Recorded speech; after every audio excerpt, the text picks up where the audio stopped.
Hi. Good to have your attention. And for those who're sleeping, I hope it enters your dreams and it will change your life just as much. Some of them wake up while sleeping, Okay. But anyway, yeah, wake up. Why not? We're going to have an interesting talk right now. And I'm going to read it a little bit because I want to do a good job on this one. Noel Douglas, he's an artist, designer, activist. He's an organizer with a long history of trying to find ways to use creativity to make a better world. He has been part of organizing movements that have shut down meetings of organizations like the World Bank and the IMF. Most recently, he founded, with others, Occupy Design, a design activist collective in the UK. His lecture will give an overview of the core tactics, principles, and concepts that drive creative activism, providing tools for changemakers to learn from the different ways artists, designers, and other creative rebels have used creativity to undermine and resist corporate capitalism. Please welcome, and make it loud this time, even though it's warm, Noel Douglas.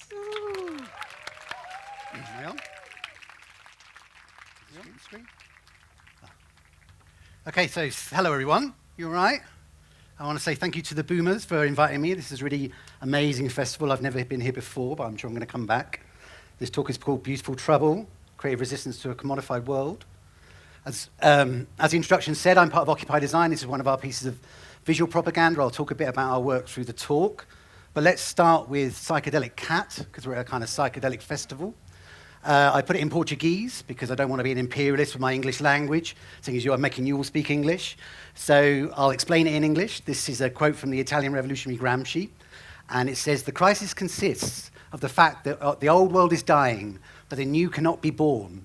And within that interregnum, the kind of vacuum, the space, all sorts of morbid systems, all sorts of morbid symptoms appear." And I'm going to start by talking about some of those morbid symptoms, and then the kind of the fact that protest is beautiful and is necessary.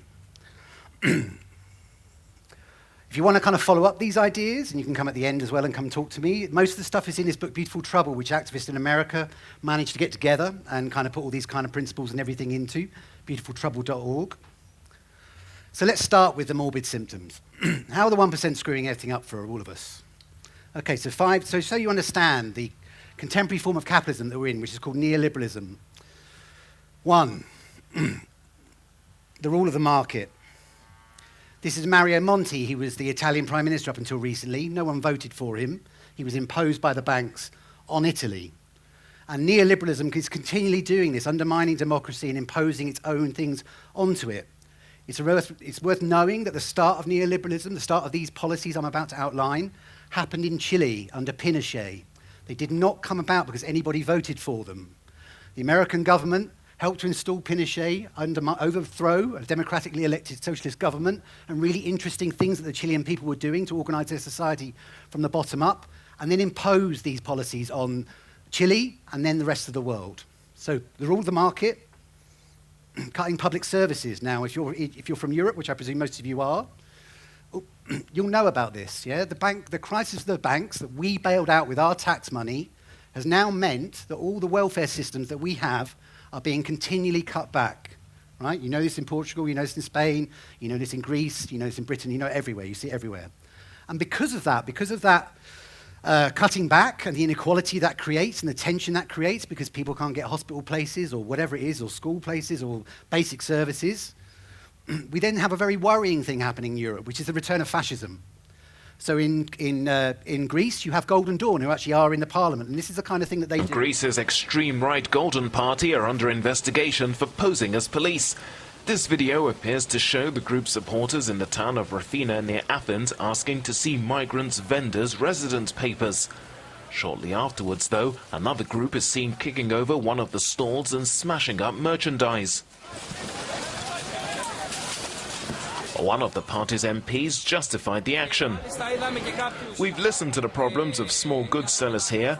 We noticed some illegal immigrants trying to sell their stuff without the appropriate licenses. Then we did what Golden Dawn must do."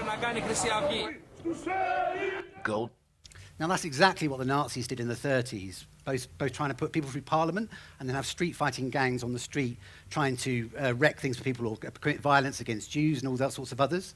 Here, of course, it's against supposedly illegal immigrants. Now, nobody on this planet is illegal. Everyone has a right to a life. The third thing, deregulation. And that sounds like a kind of a bureaucratic thing. You know, you hear a lot of right-wing people saying we've got to get rid of red tape, and we all know bureaucracy's a bit boring. And so that sounds okay. Yeah, let's get rid of all that red tape. But this is kind of actually what it means. This is one of the worst examples recently. In Michigan, the water supply, to save money and to kind of go against health and safety standards, they connected the water supply to actually a poisonous water supply from the one it was originally on. So people in Michigan have now got lead in their water. Children are being poisoned by it. This is in America, the richest country on the planet, right? Okay. So this is an example of deregulation. It can also mean clothing factories collapsing in Bangladesh. It means your health and safety at work being undermined, so you might die from working. All these kind of things, all to increase profits for corporations. 4, privatization. Well, again, if you live in Europe, you don't need to be told this, all around the world. There's been a massive drive of privatization in the last 30 years with neoliberalism to take back from the public things that we owned. This is a front page paper from a free paper that we get in London, and it says cold reality. And so this, to me, is the contradiction that starts to happen. Multi-billion-pound profit bonanzas for energy companies, whilst 2.8 million people are unable to afford to heat their homes. So massive profits for corporations, people suffering because they're cold and can't heat their homes. Profits before people, that's kind of what it means. And what that ends up with, and it's kind of amazing to think this, when you think of all the wealth that we do, the tiny bit of wealth that we do see and use, is the top 1% now have as much wealth as the bottom 99% of the world. I think it's 86 people have as much wealth, and that's wealth that we've all produced, right, that they just own, as 3.5 billion people. It seems to me to stand to reason that if you freed that wealth from those people, the world that we live in could be amazing, and it should be. Lastly, the 5th thing, individualism. There's been a massive, massive rise in individualism as the only way to solve any kind of problem. So, whereas before we might have looked to society to help us if we needed a job or we needed a hospital bed or whatever, now you're told you must get a private pension. It's your fault if you can't get a job. You're blamed for the problems of the system, okay? And the whole culture reinforces it. Capitalism is a system based on individualism, right? But the problem with this is that we're social animals. You know, we actually like doing what we're doing at the moment, coming together, talking with each other. That's actually what makes us human, I would say, yeah? So it's no surprise that there's been an enormous increase, and you probably all know this from your lives too, in depression, in anxiety, in people kind of worrying about stuff. You know, I teach students, they're full of panic attacks and all these sorts of things, yeah? This is you can see here during the recession in Britain, the prescription of antidepressants goes massively up. So that, to me, is a very sick society. Depression is now the 2nd biggest illness in the West. That is not a healthy society at all, okay? So the crisis of capitalism is economic, social, political, and psychological. But it's also one other thing, and this is the really scary thing that we all know is happening, but it's like the elephant in the room, climate change. This is a scientist in Britain who mapped, this was actually an Olympics opening ceremony, he mapped the temperature changes. You can see the dates going up in the middle. 1.5 degrees of increase, 2 on the outside. 1.5 is what the scientists really think we need to keep within a safe world. 2, and it could go all crazy. It's already going crazy anyway, as we know from our weather patterns. And you can see how much that's increased just in the last kind of this period I'm talking about, this last 20 years. And that's because of the globalization and the huge increase of creating commodities and products and things that aren't necessarily needed, are often wasted. But because of the burning of fossil fuels to do that, we get this happening. And then we talk about these morbid symptoms. Well, this is a morbid symptom coming out. So because the Arctic is thawing, we've had this weird story this week where anthrax in animals that have been stored under the ice, because the ice has melted, the anthrax has come back. And it's actually killing people in the Arctic Circle. So, there's all these potential dangers that you don't even think about with climate change. It's not just about the sun, everything being hotter. There's kind of weird things like this. So it's a toxic culture that we live in. It really is a culture and economics of death, really, for our society, unless we can change it. So, that's really happy, isn't it? I've really cheered you all up now, haven't I? I can see everyone's like, oh, God, man, we're at a festival trying to enjoy things. Okay, so let's just chill a bit, yeah, okay? If anyone's tripping, don't worry, it's going to get good from here on in, okay? All right? I just want to feel the stress going. Let's just take it up a level. Oh. bunny rabbit. The bunny rabbit always does it. Okay. We are the 99%. So let's talk about what we can do about this. Let's not just moan about the things that are going on. Right, so all the things I'm going to show you don't replace all the other things that people do, or the demonstrations, the protests, the marches. Whatever people can do to protest, do it. Whatever you can do to protest what's going on, do it. But this, what we're going to talk about here, is the artistic side. And the artistic side is really important, and I'll kind of go into that a bit more through the projects and show you. So some ideas. First one, culture jam. This idea actually comes from the 60s, when the hippies and the counterculture in the West Coast used to jam the frequencies of the radio and have their kind of radio stations come on the mainstream radio. So that's where the idea of the jamming kind of comes in. Adbusters is an amazing magazine. If you haven't set it, this is kind of really one of the key founding magazines of culture jamming. It's been going for about 25 years. It's a brilliant magazine. It started off really critiquing the early stages of globalization. So this kind of thing where Nike would set up a factory in Vietnam, have women making the trainers like 7 days a week in kind of labor camps, then would sell you the trainers for £100 when the trainers cost about £2 to make. You know, this whole process of kind of, say, again, individual consumption, individual consumerism being the only way to express yourself or to have a life. And it has an amazing design by a designer called Pedro Anu. And he's a really amazing creative director, and it really kind of takes on a lot of the global issues that are going on. Similarly, also in terms of publications, so it was mentioned in the introduction that we were part of a protest that shut down the IMF and World Bank in 2000, which we did, which is what you see on the right. For that, we produced this newspaper that was a fake version of the Financial Times called Financial Crimes, with all sorts of information about what the finance system was up to. You've got to remember, this is 2000, so this is way before the crash. The newspaper was impounded by police, although we managed to get a lot out. In America, the anti-advertising agency, Steve Lambert and the Yes Men, did a similar thing. This is a good news New York Times, so it's full of good news. Iraq war ends. Maximum wage law succeeds. Yeah? Put into the newspaper stands where the newspaper goes. They also did a kind of tabloid version, the New York Post, yeah, with kind of more tabloidy language. So they take the newspapers where they're by the station, take them all out, and put these ones in. So it's a kind of form of hijacking the identity of a kind of a corporation or institution. This is a group from the Czech Republic. What they're doing here is they're hacking into the live broadcast of the weather on the news. So in Czech Republic, it goes to various beauty spots. And they're at a beauty spot. They're hacking into the camera at the beauty spot. And in the studio, you'll see in a minute on the right, they go to the different beauty spots when they're talking about the weather. And this is called media reality. It's about the way that people believe the media. So you see them here hacking in to the station. One second.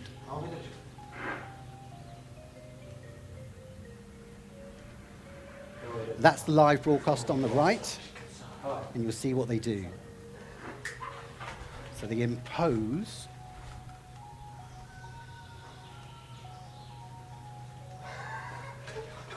the image of a bomb going off in the landscape, right? Now, this caused a massive furore. They got arrested for it, but they also won the top art prize in Czech Republic that year. So that kind of says something, doesn't it, really, about where we're at. You can't quite see this very well because of the screen, but this is a brilliant website. I really recommend you use it, theyrule.net by Josh On. He's in California. What it allows you to do, it really uses interactive technology and the web really well. So it has a database. You can choose any corporation in America, which is what's happening here on the left. I think we're choosing Coca-Cola and ExxonMobil. It shows you on the board of directors who is connected to so how do those companies connect? And then you can look at the board of directors of something like Coca-Cola, which is what we're about to do now. And then you can search on the web for where they get their money from, who gives them money, who the lobbyists are. And the fatter the people are, the more boards they sit on. So you can look at them and see what other boards they sit on, yeah? And through that, you can make maps of the relationships between the ruling class. So this is a way of making visible something that's very invisible to us. We don't really understand how Coca-Cola connects with Exxon, but through this we can, and we can also know who the people are involved. I'm a graphic designer as well as an artist, so I like typefaces. You wouldn't think a typeface could be political and interesting. But this is one that's called a disruptive typeface by Zhang Mun. And this is to fool identity systems. So we've got this massive problem we know from Edward Snowden and people like this of us being spied on all the time. So this is a typeface that actually camouflages itself as it goes through the system, so you can't read what it says, and it has to be decoded at the end. So it's a form of kind of, say, it's a proposal for typeface typefaces that can make safe kind of communication happen. New ways to conceal ourselves from the autocratic predators. And I think this is going to be a bigger problem of us trying to conceal ourselves from the authorities. You know, we're all using these devices. We've got to be really careful about that. Is developed to give false information by disguising the hierarchy. But again, it shows you kind of it filters into all sorts of areas. Okay, second thing, make memes. Do people know what memes are? I hope so. So,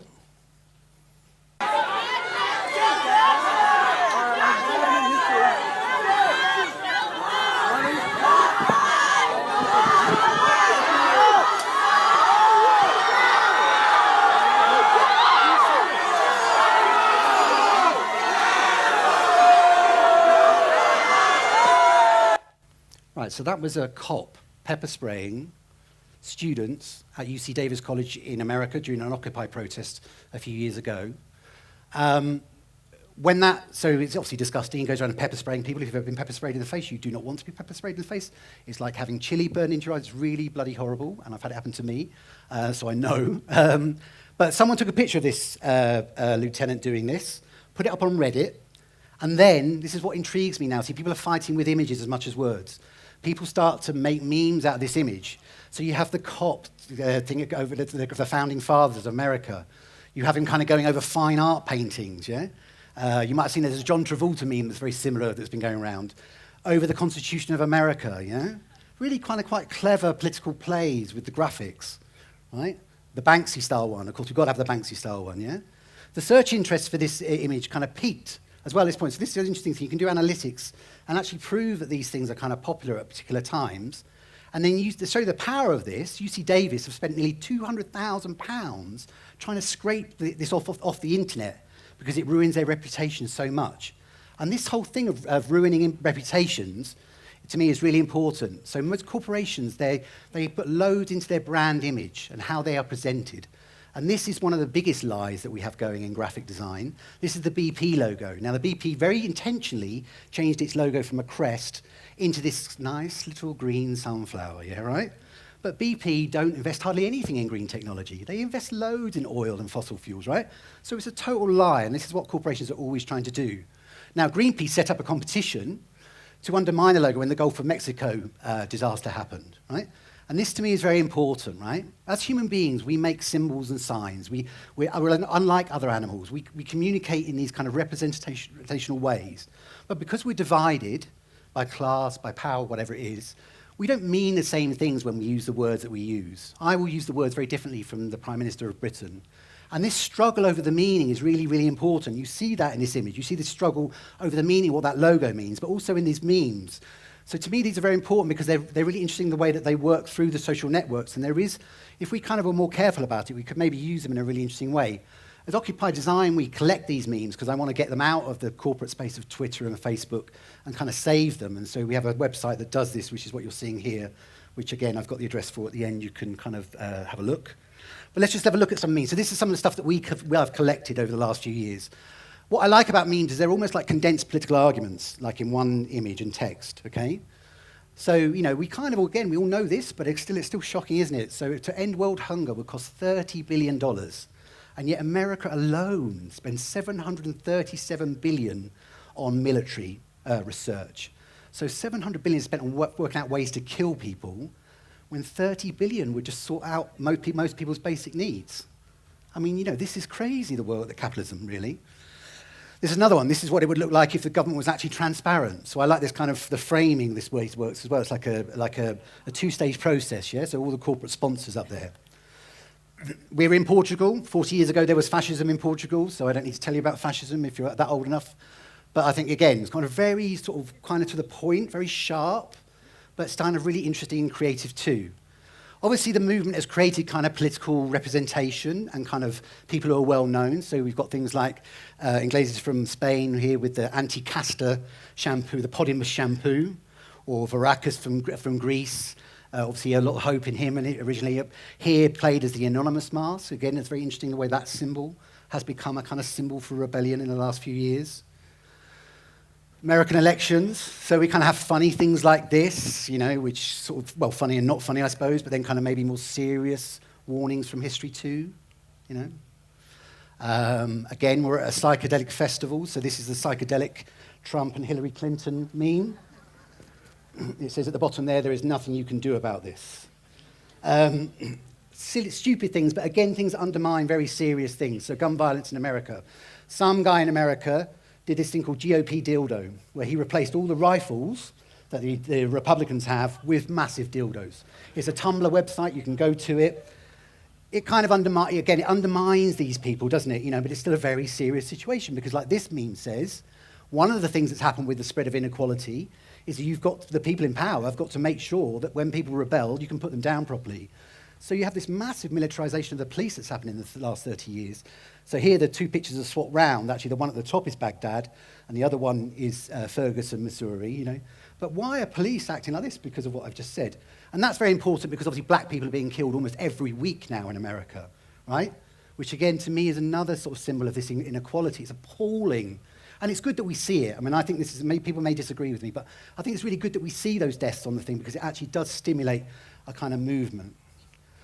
Other memes that are very popular, Monopoly, the original, actually an anti-capitalist game when it was designed, but then turned into a capitalist game. So we have the Monopoly of New Egypt, where you just go to jail and everything. Austerity in Britain, so NHS sold, the Monopoly thing keeps coming up. Occupy London, Banksy came down and put his mark on the event with this Occupy Monopoly sculpture. You have, I love this, so you have these kind of images, like this one of Willy Wonka from the film, and then you can hijack the meaning of it. So he's kind of looking, it's called Condescending Wonka, and so it's kind of like that thing, the banks have given themselves 200 billion. Tell me again why we bailed them out. It's that kind of tone, yeah? So kind of taking the mickey. This is one that we did with Occupy Design. We were in Banksy's Dismaland last year, and we did a whole installation on austerity. So bankers' bonuses since 2008, 100 billion in Britain. The austerity cuts come to a total of about 80 billion. So we have disabled people having their wheelchairs taken away from them in Britain, whilst the bankers who cause the problem are still getting massive amounts of taxpayers' money.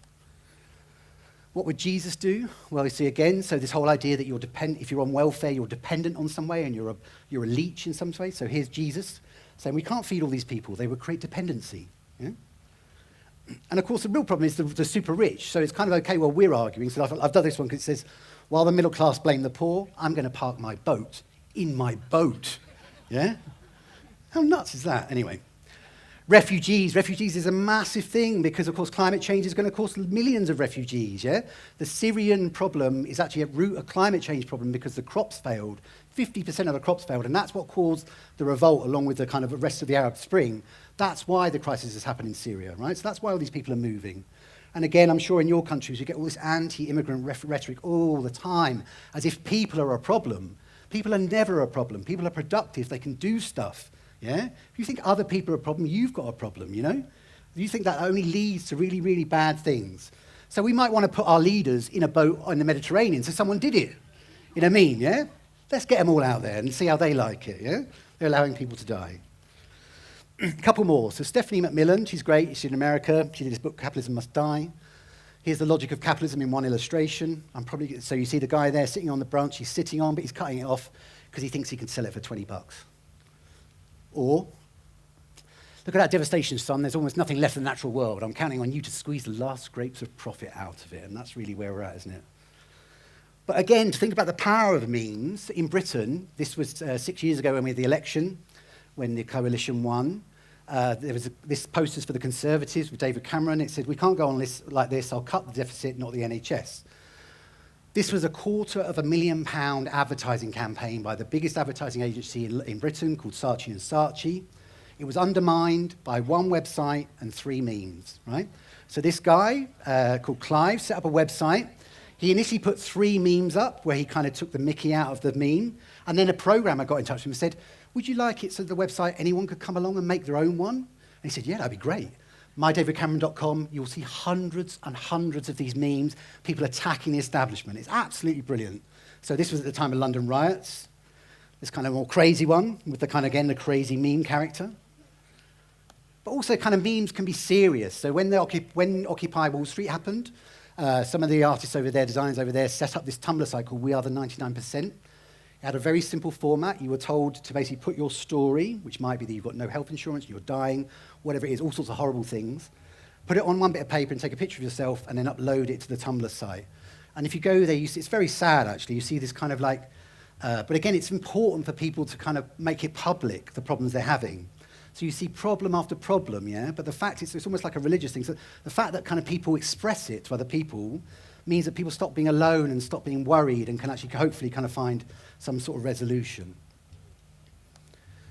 Okay, Occupy. So I mentioned Adbusters magazine. They actually made the call for Occupy Wall Street off the back of the Arab Spring and the Indignados. This was the poster, a very beautiful poster of a ballerina dancing on the ball that is outside the American Stock Exchange, or New York Stock Exchange. What is our one demand? Bring 10.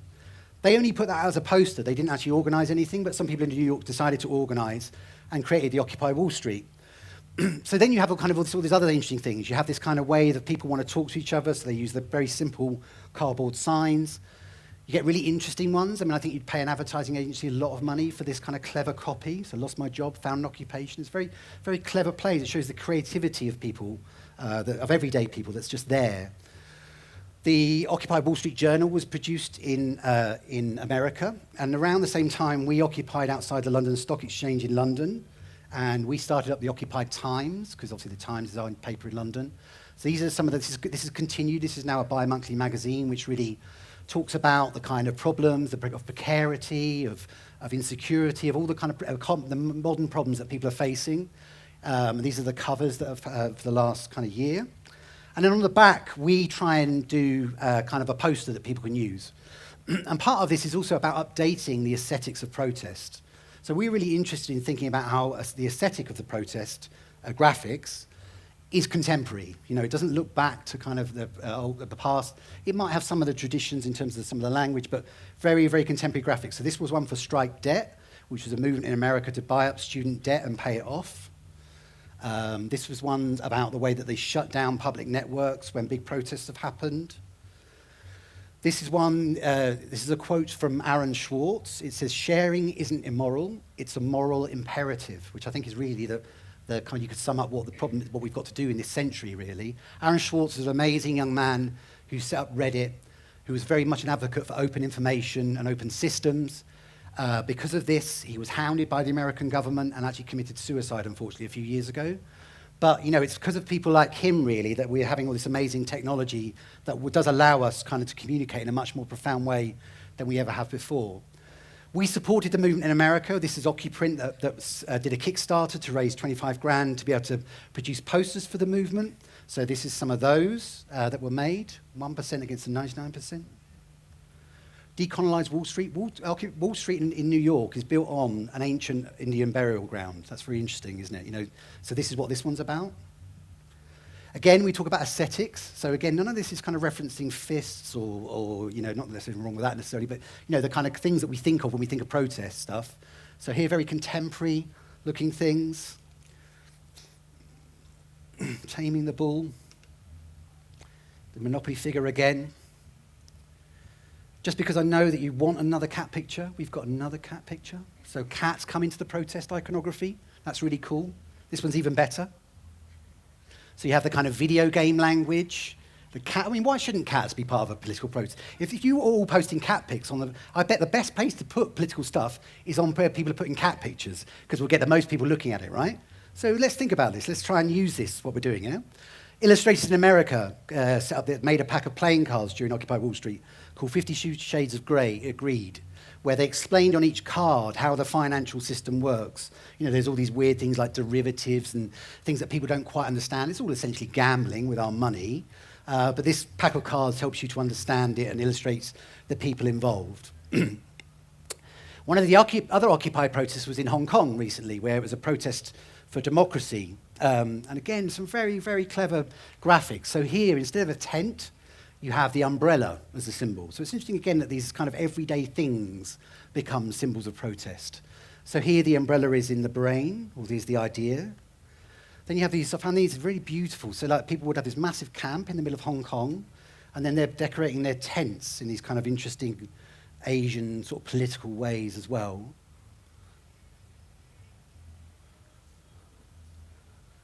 And then one of the other things that they did in Hong Kong was make guides for people to help people if they were being tear gassed or the authorities were attacking them to keep safe. And we've also done that in Britain. So with some of the people in Occupy Design are Greek refugees in London, and they've produced these riotid.com. These are all these guides that help you to understand what tear gas is being thrown at you, what weapons the police are using. So you're better informed, and also you can protect yourself on the protests. So some of the other things that are associated with Occupy. So the Overpass Light Brigade has all sorts of factions all over America. They do this very simple thing where they put LED lights in a cardboard frame. So you can do it yourself, just put holes in cardboard, put the LED lights in. And then what they do is they will hijack something. So again here, they hijack the TV news. They go behind the news anchor.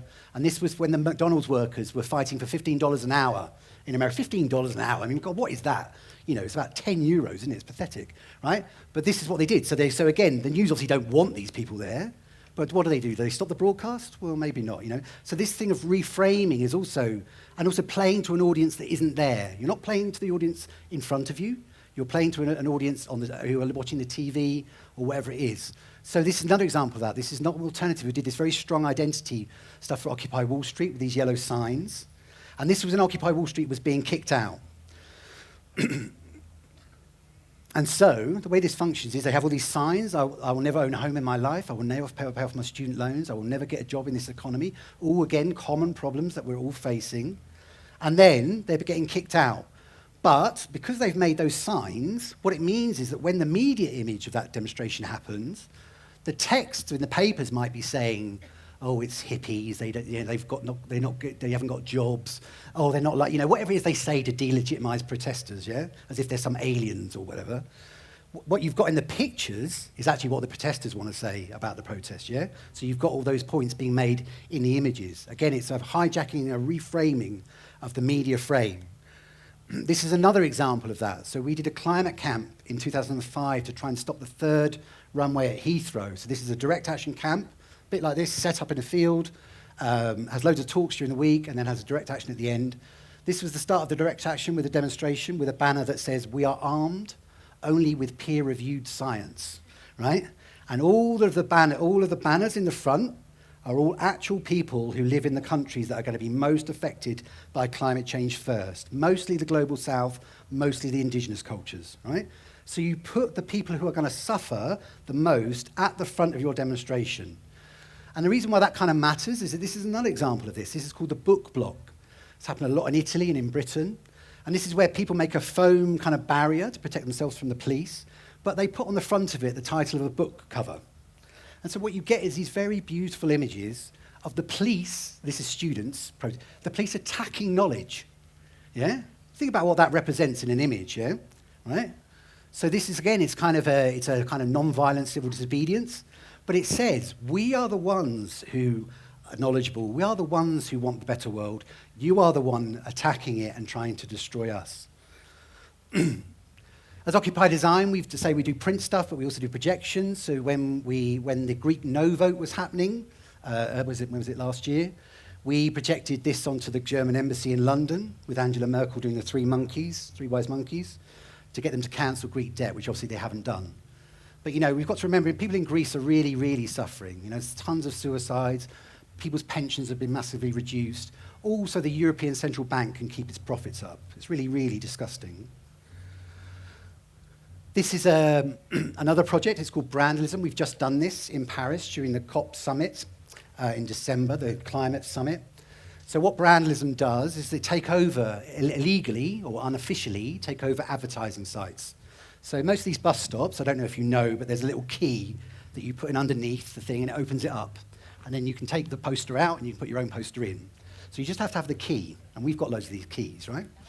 So we did 600 sites in Paris with 600, so not quite 600, about 200 artists. So this was Occupy Design ones. So as you went around Paris, you'd see these in every single bus stop that you stopped at. This one says living the climate experience where people flooded. This is the Prime Minister of Japan who's using coal-powered stations. This is a really interesting one. So Volkswagen, I don't know if you heard recently, Volkswagen got caught out because they have been lying about the amount of diesel their cars emit. Yeah? So my friends at Barnbrook Design, who are part of Occupied Design, did these fake VW ads, and it says, we're sorry that we got caught, and then it says at the bottom, but we're not really, we're going to try and pretend it's all okay. Yeah? But again, it's the fact that it takes on the identity of the advert, so it kind of creates that double play when you look at it. And the great thing about this was we did this, and then all the people in Paris, because they were so fed up with what was going on, asked if they could get hold of the posters so they could put them in their windows. So we made all the posters downloadable on the website, and people would put them up in their windows too. Yeah? Another thing that happened just after the climate summit, because the climate summit was obviously very disappointing, whatever they said, they did not come to any kind of agreement that's going to sort anything out. So the EZLN, the Ensemble Zoologique de la Libération, went to the EU and did this.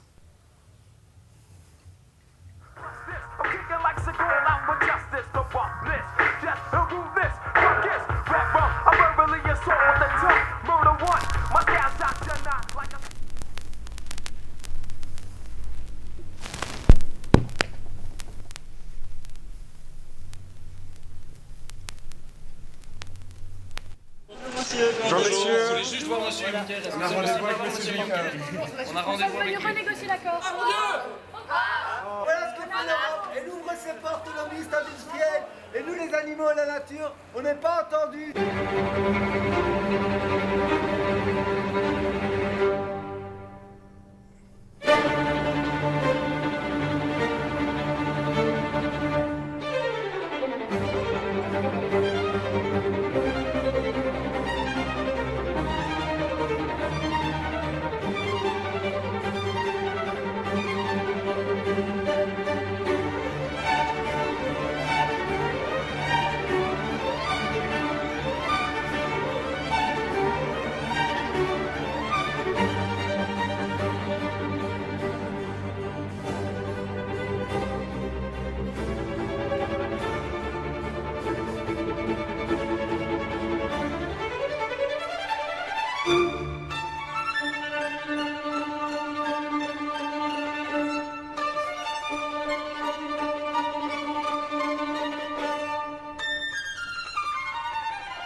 Because we are nature defending itself. We are nature made conscious as human beings. So it's up to us to save it, our environment. So this is another project. JR, the French artist, does really amazing large-scale black and white work. This was a work he did with a foundation in Pakistan, where he made this massive image of a child that's on the ground. And the idea, so this is another idea of it playing to somewhere and not somewhere else. So the idea with this is that the drone plane operators in America, who sit in they sit in metal cabins in actually outside Las Vegas, watching their screens, black and white video screens, working out who to kill, who they're told to kill in Pakistan. They're hoping that the people who do that would scan over the area and then maybe catch the image of this child and maybe have a second thought about what they're doing. I mean, most of them do give up in the end because it does their head in actually doing it. But again, it's kind of a very interesting idea in terms of what's going on. And this, again, to go back to this security idea, this is another example, like the typeface. Adam Harvey's done this idea of doing special makeup that you could put on your face to fool face detection systems, which again, may be something that we have to do. So you get your practice in at Boom by doing all your makeup for your party, and then, of course, we can fool the cameras. It'd be great. This is a good one. So in London, I'm involved in a group called Liberate Tate. And what we've been trying to do is use artistic direct action and lobby the directors to get rid of BP sponsorship. They're sponsored by PP. Now, this year, we've been successful. We've actually done that. They have ended the sponsorship for BP. They say it's nothing to do with us, but we don't believe them. One of the things that we do, or what we did do, this is Reverend Billy.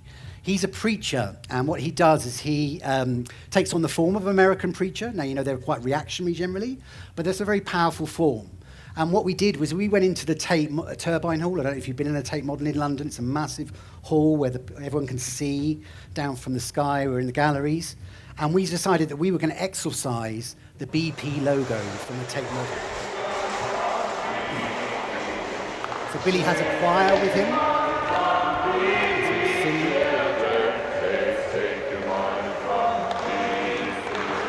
Each and every one of us is a sinner. That's right. We let this happen to a great institution. British Petroleum, destroyer of the Gulf of Mexico. And so much else. The tar sands in Alberta, Canada. So much else around the world. Cannot be sponsoring the Miro exhibit.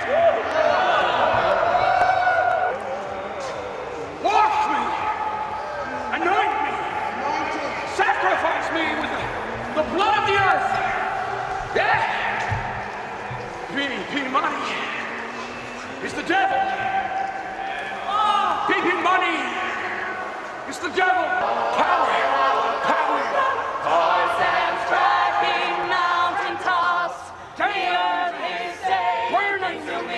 Drilling, toxicity, climate change, climate change, climate change.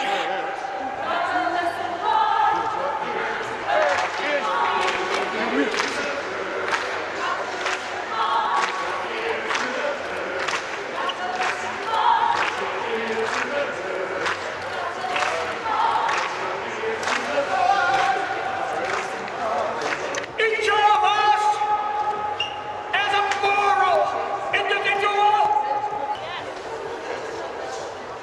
each of us must make a decision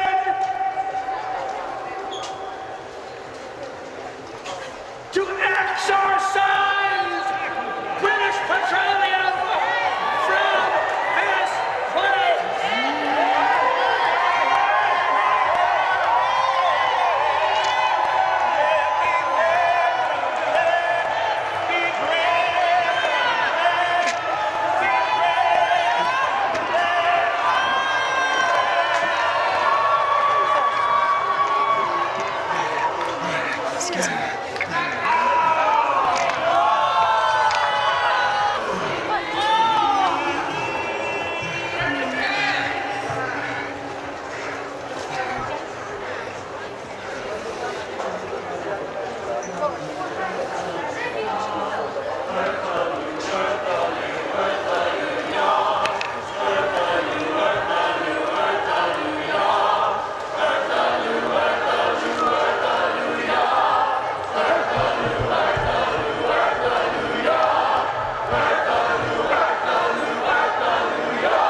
And so what's great about that, what we're doing all the time with the Tate Modern, is that it's very hard for them to call the police on a bunch of artists protesting in an art gallery without looking like real bastards, basically, right? So we're continually playing with that line, because it's also a public space. It's a public gallery. It shouldn't be owned by PP, it's actually owned by us. So last idea, create ethical spectacles. What is an ethical spectacle, you say, Noel? Well, I will tell you. So it comes from a guy called Stephen Duncombe, who's one of this layer of artist activists around the world. He's part of the Center of Artistic Activism in America. And this is what ethical spectacles are realistic. They use fantasy to illuminate and dramatize real-world power dynamics and social relations that otherwise tend to remain hidden from plain sight. They are utopians, celebrating the impossible and therefore helping to make the impossible possible. And the goal of the ethical spectacle is not to replace the real with the spectacle, which is what capitalist spectacles do, yeah? But to reveal and amplify the real through spectacle. So it's not that the camp that you build is the future world, but it's a means of imagining a way to get to the future world. And we have very real examples of this. So the Indignados protest in Spain is an ethical spectacle, I would say, writ large. A place where people come together, overcome their atomized individual consumer selves, start to find each other, start to find their collective power, And it was a very powerful thing. It's still having massive effects in Spain. It's broken up the two-party system. And this is full of spaces, full of communication, full of people talking, full of signs. The other big ethical spectacle we have recently is Tahrir Square in Egypt, where in 3 weeks, people overthrew a dictator that had been there for 25 years. However wrong it's gone at the moment, that's still an incredible achievement. I was in Cairo recently meeting some of the street artists there, and it's absolutely phenomenal, the work there in central Cairo. It really is absolutely incredible, right? And so I'm going to show you some of it. What was great was you had feminist graffiti. Now, this is in a country where women are very oppressed. This is where even on the demonstrations themselves, women are being sexually harassed by thugs and stuff like that. So for women to be doing this stuff is incredibly powerful. You had the playing of it on Egyptian symbols. So this one by Zeft, which played on Nefertiti. There's an artist called Ammar Abu Bakr, who's amazing. He's actually a painter. He's not much he's a street artist, but it's not graffiti. He paints this stuff. And so he paints the stuff on the walls. This is Morsi as a puppet of the army. This one says, "Hail to the thief" for Sisi there. I think this one's incredibly beautiful in terms of, again, what a revolution means in terms of a flowering of human spirit. And what they did on the wall by the American University of Cairo, there's this massive wall by Tahrir Square where all the main battles happened, where all the first people got shot by the army, and they painted this whole wall, and this is an example of this. And one of the things that Ammar did was they painted the martyrs and the mothers of the martyrs. So here you see a mother of a martyr with a picture of her child, and they had all those on the wall. But what they found was the families then started to use the wall like a shrine. And Ammar said they didn't want that. You know? What they did then was they went to the wall and painted it all with this pink camouflage all over the paintings that they'd done. And the families were really angry with them. They were going, "Why have you done that? Why have you painted over the picture of our martyrs?" And they said, "Because this is not a shrine, it's a newspaper." Right? So they're using the wall as a newspaper. So it kind of fits with all the other things I'm saying. So, and this is all still up in Cairo. The authorities are trying to whitewash it and get rid of it. So you have, again, Egyptian symbols with the broken leg and all these sorts of things. People depicting ordinary people. This is another one by Ammar, which I think is amazing. So this is on the corner of Tahrir Square. This was one of the first victims of the police. And he painted, so the police station is literally right behind, right? In Egypt, if you get caught doing graffiti, you go to prison for 2 years and get a £10,000 fine, and Egyptian prisons are no fun, okay? But he painted this, let's say this is Tahrir Square here, and it's right in the corner, that's the police in the background. And the idea is that this protester continually looks out over the police, and he's got a fish in his eye, because it's the idea that goldfish don't have any memory, but this is the memory of the revolution, looking out all the time over Tahrir Square. Okay, last couple of things. So, ethical spectacle on a smaller scale. This is the Eclectic Electric Collective, who produced El Martillo, the hammer, for the WTO protests in Mexico. It fitted in a bag, but it was actually enormous. And here, you see the indigenous farmers using it to try and bash their way through the police barrier. So again, it's a form of non-violent civil disobedience.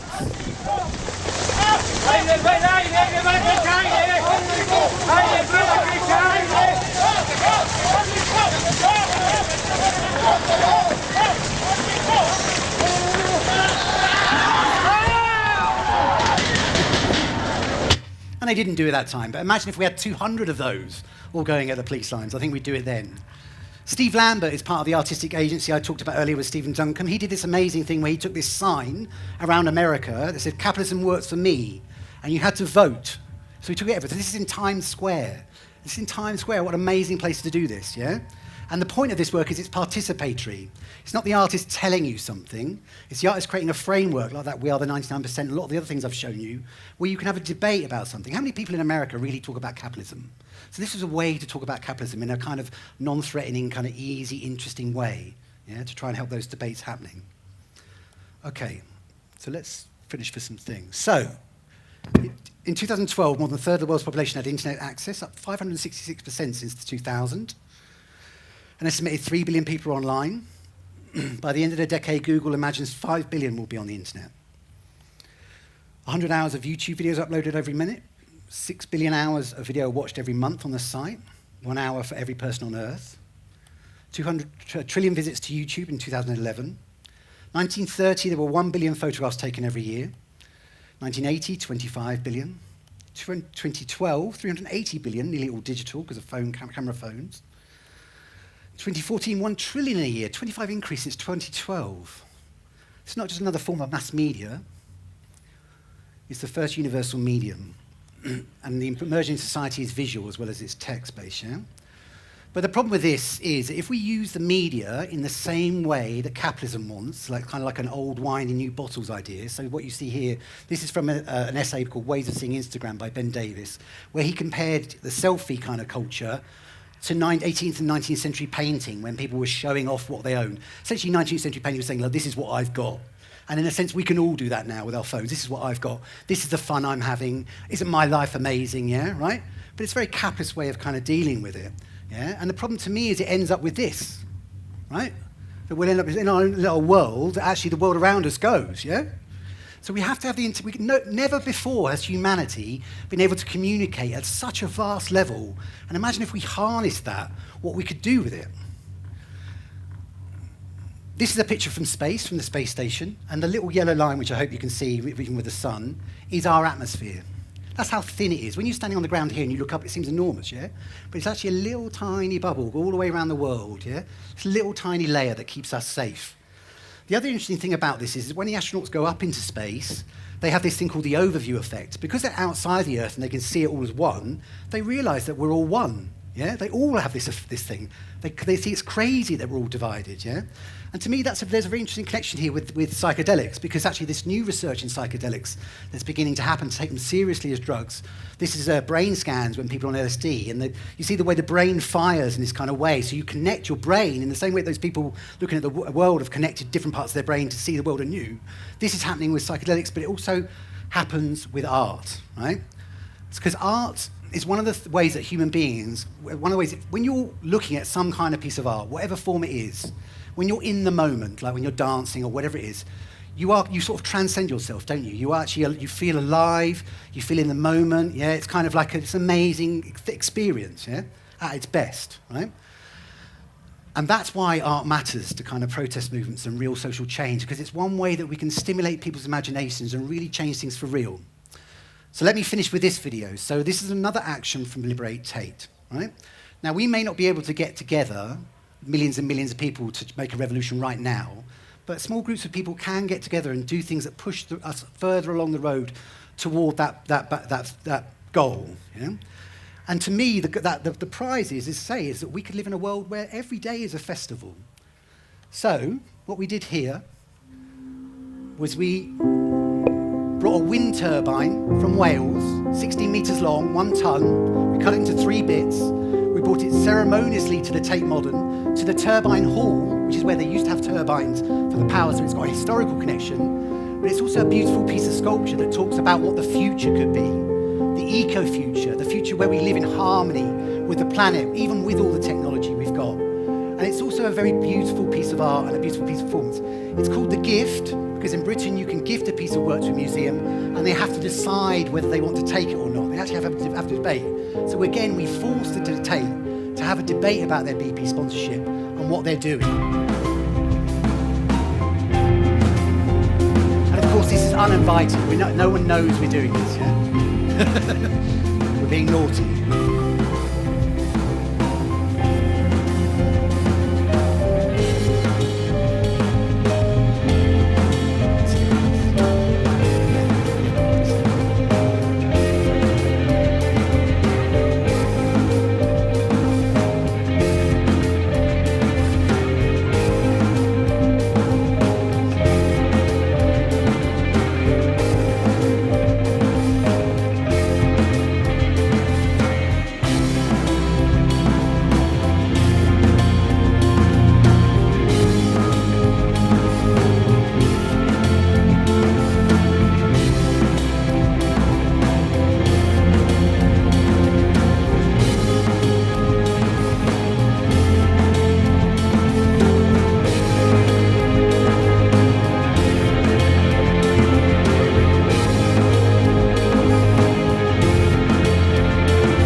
It's unbelievable. I can't believe how just a few people could make a piece of artwork that's so beautiful to go into the Turbine Hall, and how much money is normally spent on putting a show on at the Tate.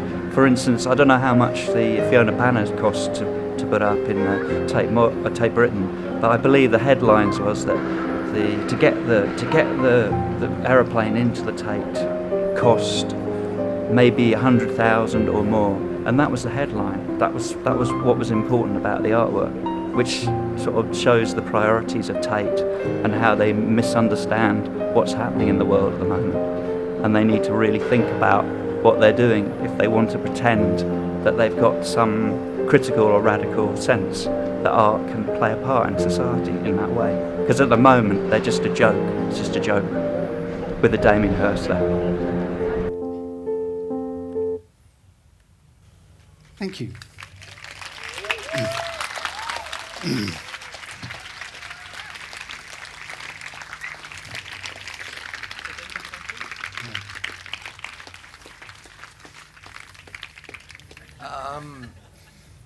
Thanks so much. That was really inspirational. Thank you. There you are.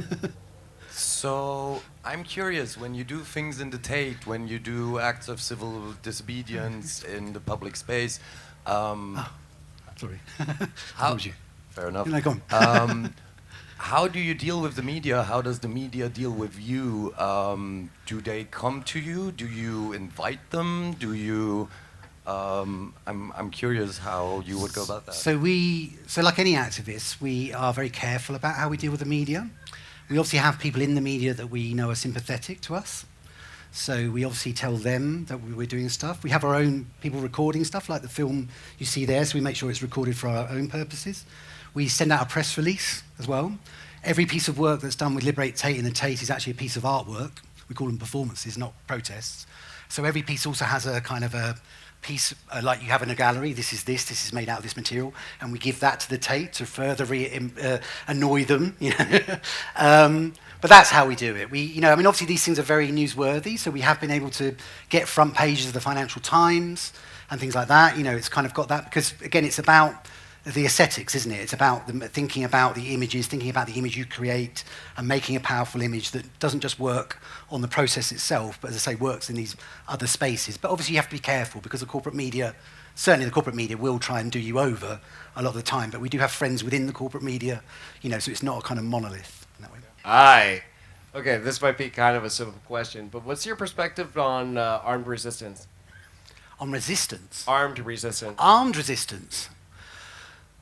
Well, I would hope we wouldn't have to get to that level, to be perfectly frank. When we look at the 20th century and we see the way things went, and I think we are in a situation a bit like the 30s at the moment, in terms of similar things are happening, I would hope that the change that we could make by organising millions of people would mitigate any kind of need for violence at that level. But I'm also not naive. I mean, as I say, you've had fascism here 40 years ago and in Spain. We've got the danger of it in Europe. Fascists won't argue with you; they'll just shoot you. I mean, we know that from history. So, as I say, I would hope that we don't have to get to that level. But kind of if we did, then I think there would be nothing we could do about it. We'd just be like our grandparents. My grandfather was in a Nazi prison camp, or had all his teeth pulled out by the Nazis without anaesthetic. If you got to shoot the Nazi to stop that happening, then I would say that's fair enough. But as I say, to me, violence is, you have to be very careful with violence, because it makes violence makes you violent. I think that's definitely true.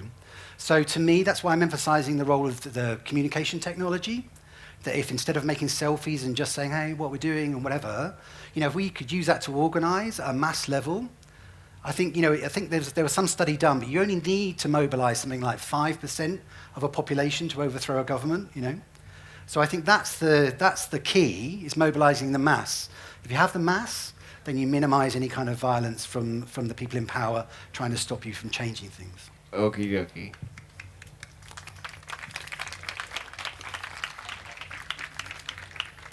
Thank you so much for your lecture. That's all right.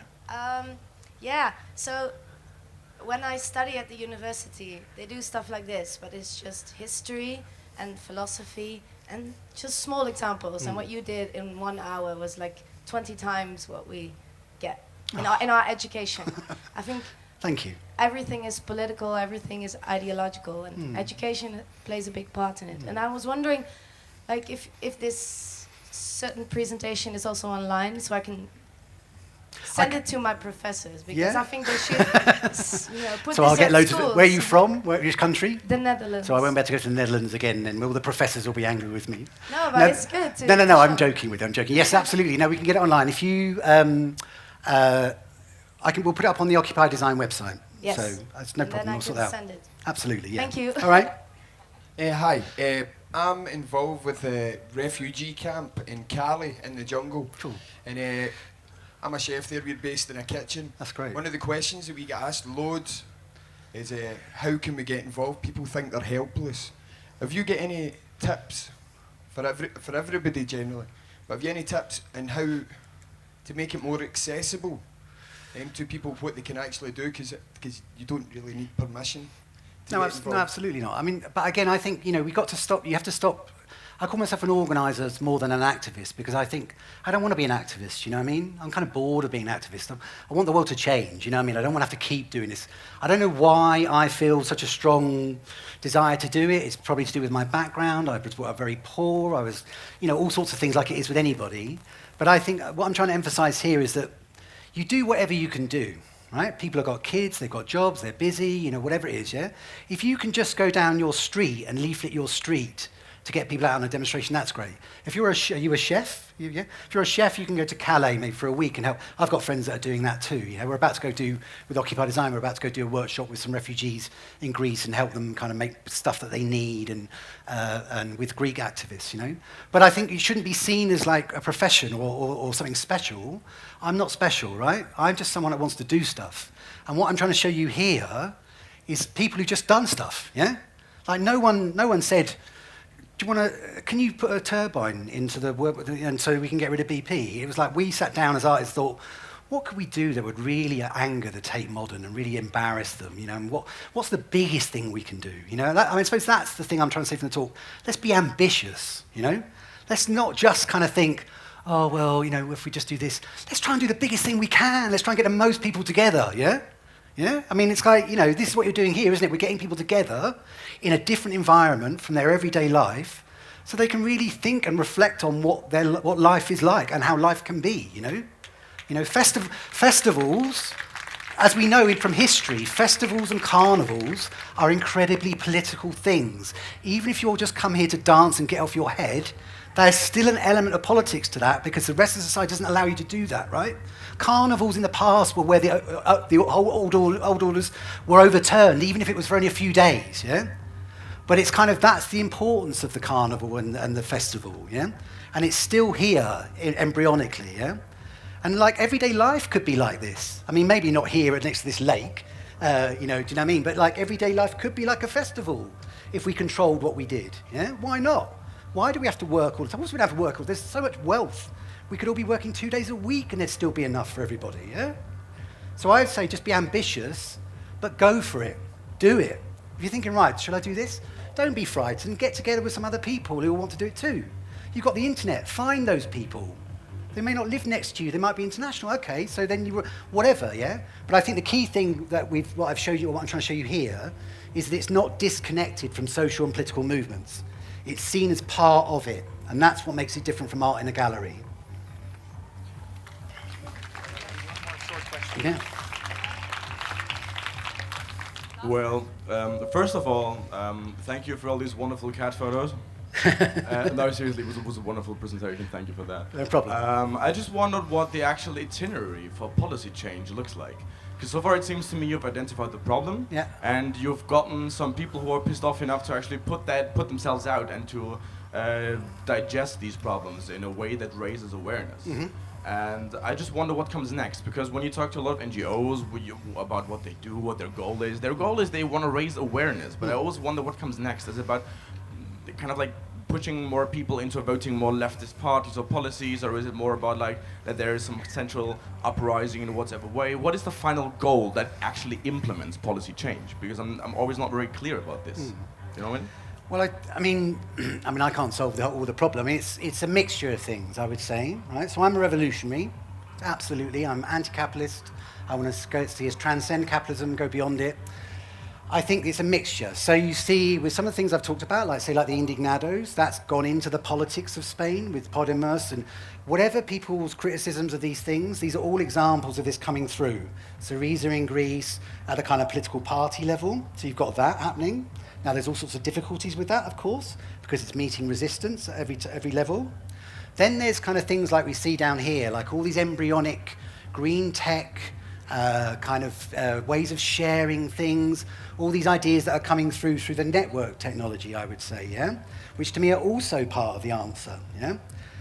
But like I said in the talk, none of this replaces all the other things, the protests, rallies, bringing people together, strikes, occupations. They will all be part of the repertoire that we need to get rid of capitalism, yeah? Now, I can't say that's going to happen in a week, but what I can tell you, for sure, like I outlined at the start of the talk, which is why I outlined what I did at the start of the talk, is that we are not going to live in a world that's livable this century if capitalism continues. It's going to make life harder and harder for us and may actually destroy the species because of climate change, okay? So I completely understand that most people at most time are not activists, like you say, are kind of confused about how we're going to do it. But the only way we can work through that is through the movements that are actually happening. And I think you see that right across the world in all sorts of different ways. So there's the Bernie Sanders presidential campaign in America, which is one example of that. In Britain, we've had this weird thing where the Labour Party, unlike all the other social democratic parties, has become the conduit for it with Jeremy Corbyn. In Spain, Podemos, Syriza, but also the social movements too, Indignados, everything else, yeah? In Spain, there's been a lot of very interesting grassroots organisation of networking and local democracy in Barcelona and Madrid. People may know about that more in the audience. You know, connecting communities, making participatory budgets. So to me, it's a combination of all those things together that will create the change. There will be big moments of change, like in the Egyptian revolution, where things turn very quickly.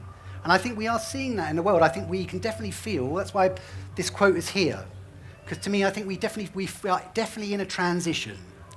And whether we make it or not is up to us and whether we're organised enough. And so the key thing is organising and getting together with other people. I think that is the fundamental thing that all the other things then sit upon. Woo!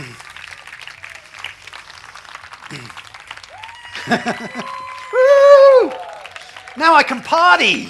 Yes! I can relax! So thank you.